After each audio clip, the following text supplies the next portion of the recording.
All right, let's break down an absolutely wild Big Bash League match between the Perth Scorchers and the Melbourne Stars. And trust me, this was not just any game. It was a total roller coaster with some incredible highs, some crushing lows, and a result that really sent a message to the rest of the competition. You're just minutes into the match, and the commentators are already screaming this. It was this moment of pure, unexpected chaos that just perfectly set the stage for one of the most dramatic collapses you're ever likely to see. So, to really get how we ended up with a hat-trick ball so early, we've got to rewind to the very beginning of the Stars' innings. They walked out to bat with plenty of confidence, but what started with a bit of promise, well, it turned into a full-blown crisis, and fast.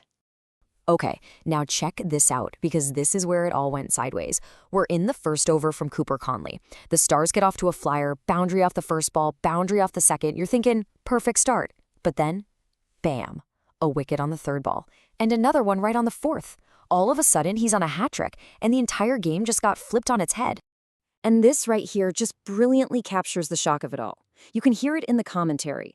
In just 2 deliveries, all that momentum swung violently over to the Scorchers. The crowd went nuts, and the pressure was suddenly immense. And believe me, the damage didn't stop in that one over. Not long after, another wicket falls. And just like that, the Stars are in a world of trouble, at 3 wickets down for only 15 runs. I mean, what a truly disastrous start. But, with their backs completely against the wall, one man tried to single-handedly pull his team out of the fire. Marcus Stoinis walked to the crease with a massive job ahead of him.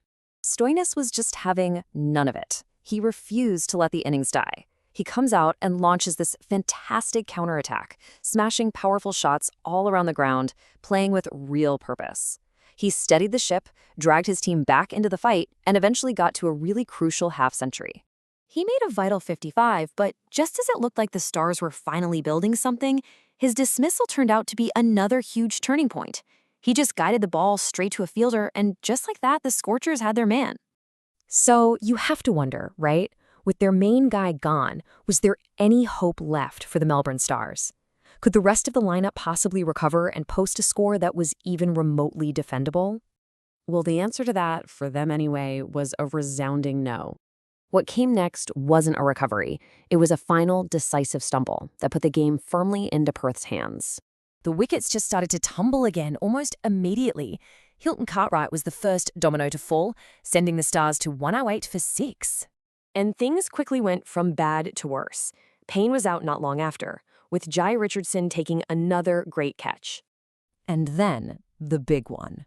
The super dangerous Glenn Maxwell goes for a huge shot, only to be caught out in the deep after an absolutely stunning, high-pressure catch by Aaron Hardy. That right there was the nail in the coffin. This whole collapse was really orchestrated by a fantastic spell of bowling from Richardson. He was just relentless, taking key wickets at all the right moments, and he finished the innings with incredible figures of 4 wickets. So, all of that set the stage for a chase that was the complete opposite of what we just saw. Where the Stars struggled for every run, the Scorchers came out swinging, just totally aggressive and dominant from the very first ball.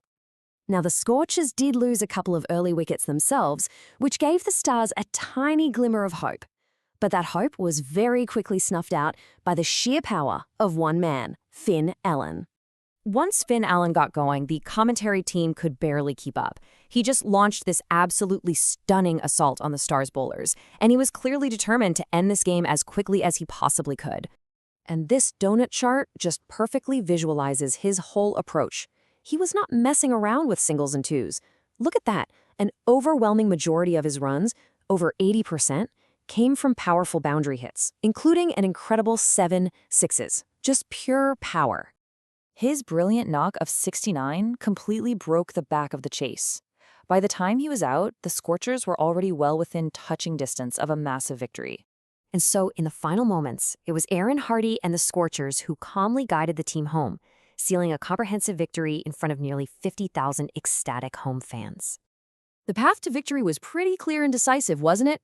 After Allen's fireworks, Hardy's smart, controlled innings sealed the deal, capping off what was a truly quality performance by the home side. But you see, this wasn't just another win. This victory had huge implications for the whole tournament. It guaranteed the Perth Scorchers would finish the season at the top of the table, and it secured them a home qualifying final. And that dominant performance, locking in home field advantage through the finals, leaves us all with one final exciting question for the rest of the tournament.